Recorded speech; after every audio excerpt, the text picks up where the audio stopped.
Hello team and welcome to another ATP Geopolitics video with myself, Jonathan MS Pearce. The Ukraine War news update, first part thereof for the 6th of December 2023.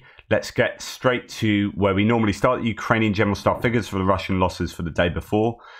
I guess this is probably the best news for the Ukrainians, really. At the moment, things are not looking good. Things are not looking good politically in the US. There are challenges for the Ukrainians in a number of places. You know, FAB bombs being, or FAB bombs, UPMKs being dropped aplenty. I think the claims were 100 dropped in the Krinky area yesterday. The Russians have possibly jigged their planes so they can drop 4 instead of 2 from each plane. And they're looking to change that even to 6, dropping 6 at any one time. That changes things, you know, quite considerably. And unless the Ukrainians can do something about that, there will be this continued challenge to the Ukrainians. It's just like aid is needed. We need to finish this thing, and the West can finish this thing. This is going back to, sorry, I'm already getting into rant mode. I'm not in a tremendously good place today in terms of, like, I'm pretty angry about the political situation in the US. We'll come on to that and I'll explain why I feel that way. But the West can do something about this. I'll go back to what Timothy Snyder said the other day on the Ukraine Latest podcast. This is not a stalemate. The rules are not constraining the players in this game. And I don't want to reduce it to a game because it's a war, but if the analogy is this is a stalemate, it ain't. You know, the Ukrainian side, and by that I mean NATO, UK, US, EU, you know, all these players can drop 5 queens onto the board at any one time. The rules are not constraining one side being able to finish this in an expedited way. And it's just really frustrating. Really frustrating. Okay, so the Ukrainians, general staff figures, take these with a pinch of salt, all the caveats are in the description to the video below, have had a good day with regard to degradation of the Russian equipment and forces. 1,270 personnel losses, an incredibly high number. 13 tanks is almost double what we saw yesterday. 40 APVs is a massive loss. There have been some claims of failed attacks again from the Russians in a number of places, and this probably represents that. 37 artillery systems is a huge loss. 6 multiple launch rocket systems is one of the highest figures in that category I've seen on a daily basis. As you can see from the numbers there, they're used to losing just over 2 a day on average, so 6 a day is pretty significant. 1 aircraft, and we'll go on to talk about that. 51 drones, a big drone attack last night, and that could possibly take into account last night's activity. It just depends when these drone attacks happen and when they do have the cutoff line for compiling these stats. 49 vehicles and fuel tanks is one of the highest in that category as well, and 5 pieces of special equipment. So the good news for the Ukrainians is, if this is true, or even if you slice off 30% of these stats, these are good figures for the Ukrainians. They are continuing to degrade the Russian forces. Of course, without knowing exactly what the Ukrainians are losing on a daily basis, it does make our appraisal somewhat skewed, and we must remember that. Now, just as an aside, these are foreign fighters that have been lost fighting for the Ukrainians in Ukraine. The largest contingent of foreign fighters lost are Georgians at 50 plus, Belarusians 40 plus. So these are places that are, well, Belarus is very much under the Russian sphere of influence, but there is a lot of discontent with Lukashenko. He quelled, with the help of Moscow, those protests when he was last, scare quotes, elected. So there are a lot of people in Belarus who would feel affinity with the Ukrainians, and the same with Georgia. Georgia's been involved in conflict with Russia previously, of course. And then we have 20 to 30 or more Americans, Azerbaijanis 10 to 20, British 10 plus, French, Polish 10 plus, each of them. So just gives you an idea of where many of the volunteers are coming from. Several pro-Russian Telegram channels with a focus on aviation are mourning the destruction of a Su-24M that allegedly got shot down in the direction of Snake Island and around Odessa, that is. Some claiming that the Russian plane got shot down by a Patriot air defense system. This is the prevailing theory at the moment. Air Force spokesman Yuri Ignat stated that a Russian AN-26 search and rescue aircraft was searching for the crew of the Su-24M bomber that was shot down by Ukraine over the waters of the Black Sea. So this has been what's kind of this area. The Russians have been hammering, for some reason, I'm not really sure. Exit was talking about this on Andrew Perpetua's podcast last night. This area here, mud flats, they've been hammering these with FAB or FAB 500s. They get released, well, they'll be released, one would assume, 50 to 70 kilometers behind there. So where's that? It's maybe somewhere like that distance from, because they might be able to get higher here, thinking it's safer. Well, we are hearing, in fact, Zelensky, I might just mention that now. Where have I got that statement? It's in my other. So Zelensky said this last night. We are strengthening our air defense, in particular in Odessa, gradually but perceptible. And then you see this Su-24M get shot down near Odessa, and the claim is that it was shot down by Patriot. This could be really significant.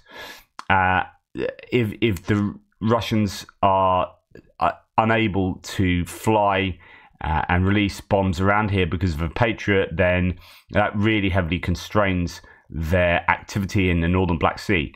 One might, like I've said before, you really need, one might conclude that one of the best places to put a Patriot would be around the Kherson region, around Mykolaiv or somewhere like that, as well as Zaporizhia too. That's Zaporizhia, the city, to defend that somewhere around here nearer the front line. You'd be able to take out aircraft operating here, but Kherson, if Krenki really was hit with 100 FABs last night or yesterday, then that is somewhere that you really need a Patriot air defense system, somewhere in this area. So it's really good news that they've taken out a Russian aircraft. It is really good news that the Patriot is in position. They need to protect that grain corridor, but you can imagine every area will be clamoring for a Patriot. The next Patriot that comes in will be snapped up like that.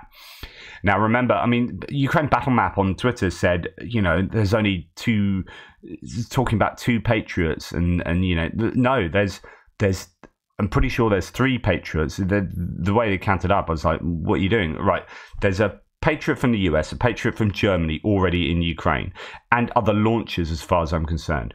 And then this could be the Patriot from the next Patriot that is promised from Germany, or that could be somewhere else, and this could be the first one from Raytheon, because there's 5 Patriots that Raytheon are building for Ukraine that they have bought. And so, this is looking better and better as far as air defense is concerned. And it's not that Ukraine just has to have 2 air defense, 2 Patriot batteries. I'm sure it's more than that, and will be growing. Now, at the same time, this is coming from Jereman and not many other sources, but the Russians are claiming to have shot down 2 MiG-29s. There is no evidence of this, and this might be aligned with the loss of the Su-24M. Not sure, but bear in mind that there is a claim. Some are claiming 1 MiG-29 or 2, but it seems to be coming from not particularly reputable sources and not very widespread claim either. So, just bear in mind that is out there.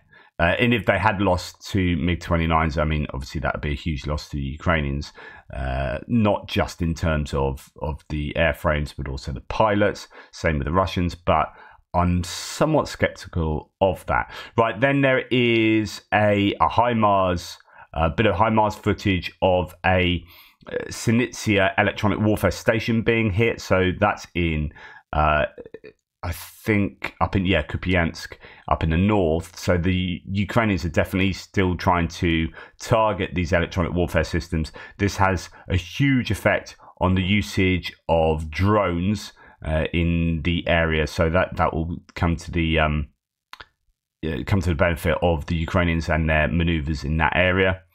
And then the latest Russian assault in Stepova, north of Avdiivka, ended like the previous assaults in disaster. At least 2 MTLBs and around a dozen dead Russians littered the ground. According to the source, there were even 4 destroyed infantry fighting vehicles and 40 killed Russians.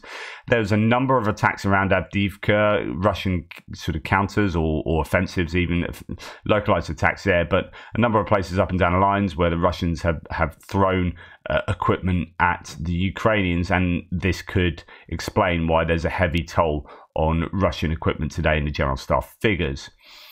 They have captured there's some footage come out of a captured Bradley. Russians have already started unpacking the captured Bradley. According to him, the vehicle was manufactured in 2022, probably refurbished then. Engines in working condition. 2 Russian units participated in its evacuation, a recon team and a mechanized team, all of them awarded with the Order of Courage. This is exactly the sort of thing that the Russians will be shouting about. There's quite a lot of ammo on board by the looks of it, so on and so forth. They should have some kind of self-destruct button anyway, and another emergency landing of a military plane this time, but a Russian plane. In Russia, an AN-12 transport aircraft with 8 people on board had a problem with the steering. It did land safely at Kerba Airport in Komsomolsk-on-Amur, but this is a recurring theme to Russian aviation at the moment. And then Russia on fire incident, another big one. An industrial production facility caught fire in Arkhangelsk in Russia. This affected about 1,800 square meters.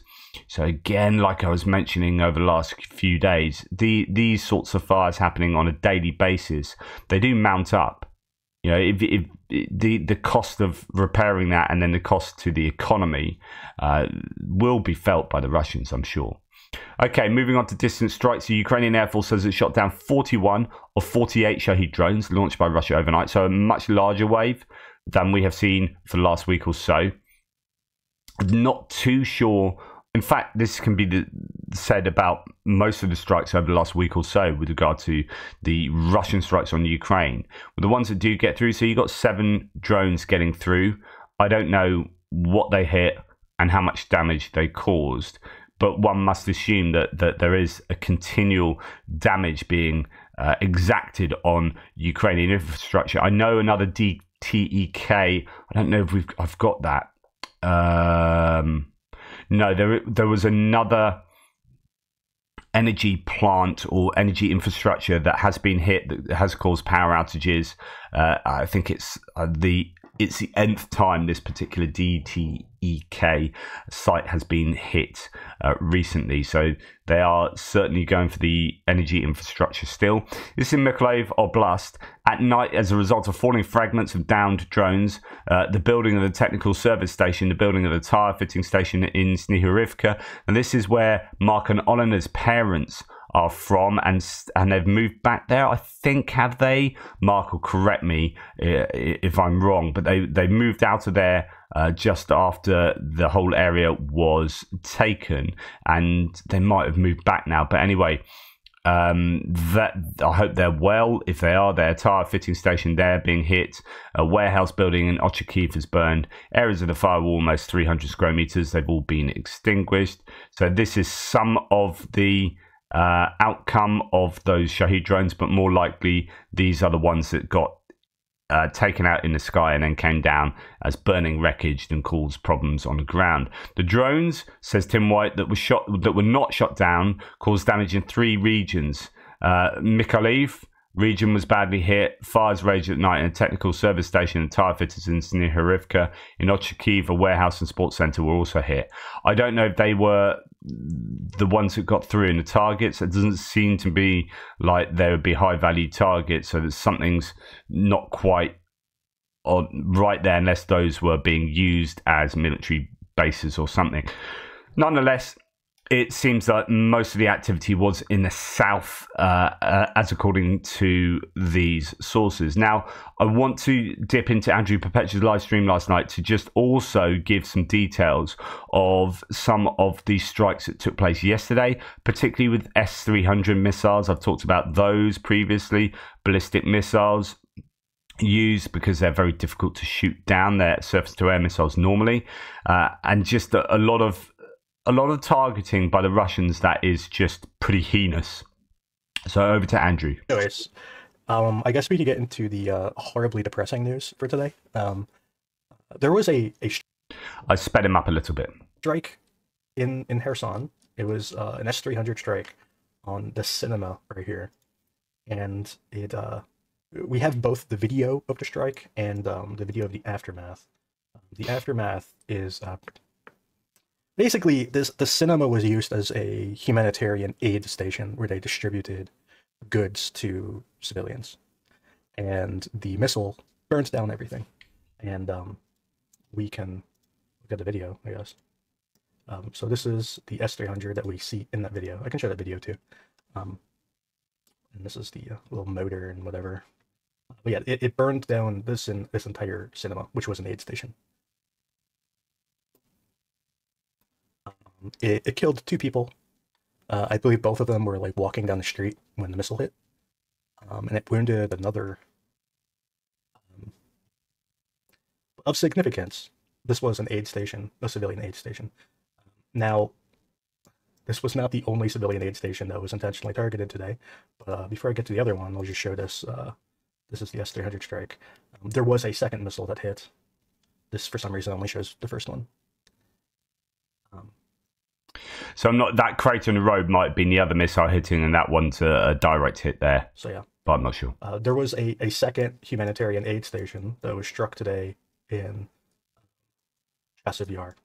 Now this station, apparently, from what I've heard, they waited for the volunteers to show up and start distributing food. And once they were distributing food, they shot grads at it continuously for 2 hours. So that is what happened in Chasiv Yar. 1 person died, 5 more were wounded. One of the wounded people was an 84-year-old woman who is in critical condition and could easily die tonight. So those are 2 aid stations that were very intentionally targeted by Russian rockets and missiles. So yeah. That's the depressing news for today.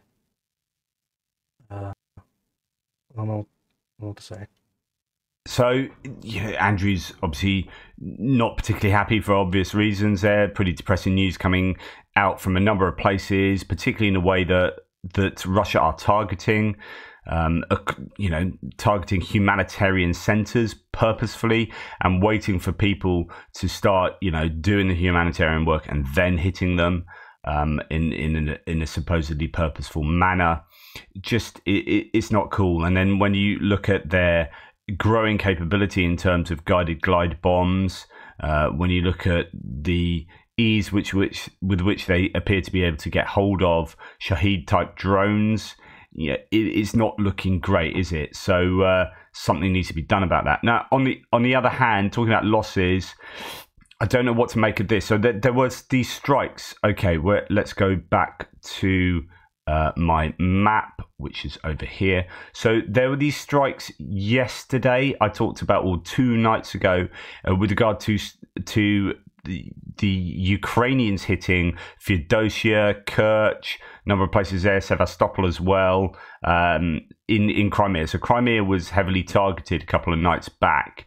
Well, there was both this, and it was spotted on satellite, I believe, as well. A Project 636.3 sub, the Vershavyanka, is being towed to Sevastopol along the western coast of Crimea. This is a diesel-electric kilo-class sub. Towing at sea during the day in a war is not standard operating procedure.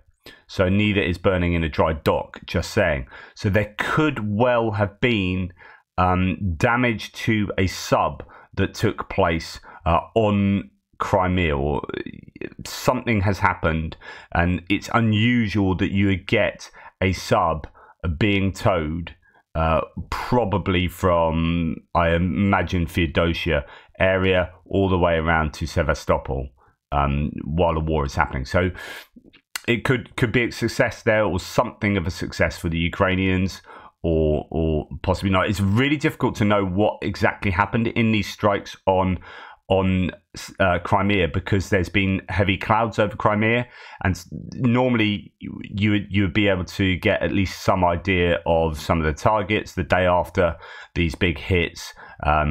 But yeah, cloud cover has meant that there's been no decent imagery. There was only one break in a cloud that actually enabled that towed sub to be seen on a satellite image as well. But that is from this particular picture is obviously from the ground. Russia shelled, here it is, one of Ukraine's thermal power plants for the 6th time in 6 weeks. DTAK reports that there were no casualties, but residents in one village are without heating due to the damage. And then we move on to other bits and pieces. I mentioned this already. So Zelensky talking about how the air defense is the air defense of Ukraine. The network is improving, with particular emphasis on Odessa there. And now he's come out this morning. This is a 6.5 minute video here.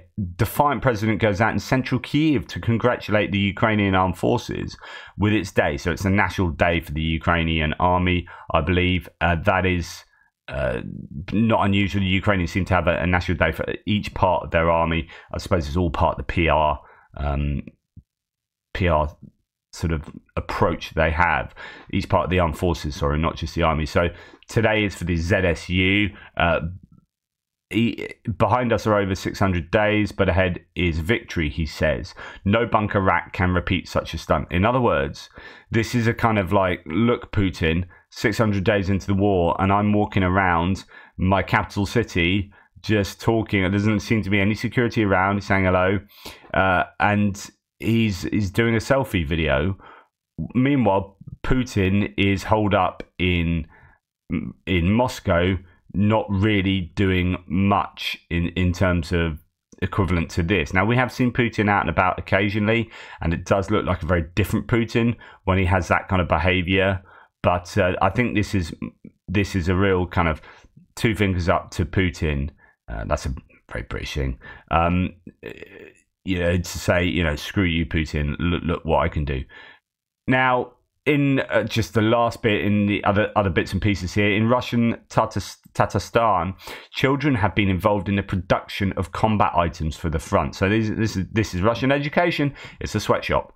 These are tail parts of mines designed to prevent them from flipping over in the air when dropped from a drone, and to hit the target more accurately.